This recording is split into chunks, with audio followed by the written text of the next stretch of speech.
This is Maggie from Juma, and today I'm going to show you our built-in prompt library. This is where you can save and reuse good prompts so that you don't need to start from scratch every time. You can access the prompt library in two ways. First way is to type a slash in the chat input field, where you will get access to all of the prompts that you have saved. The other way to access is to click on prompts over here from the sidebar. Inside the prompt library, you can also find two types of prompts. We have pre-built prompts that we have built for common marketing use cases. You can also add custom prompts that you create yourself or with our prompt builder that we have a separate article about. These prompts can be both private over here or shared with your team. Let me show you how to create a custom prompt.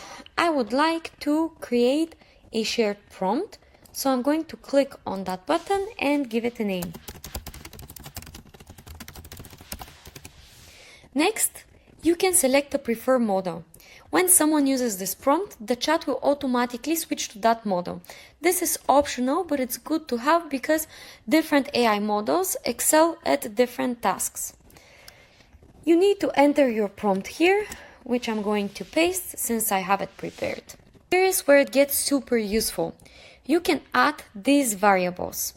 Variables make your prompts flexible and reusable. You add them using double curly brackets. For example, as you can see, I have platform over here as a variable, key message, and tone. This means that whether you or someone else uses this prompt, Juma will ask you to fill in these variables. I'm going to save my prompt and type in slash over here.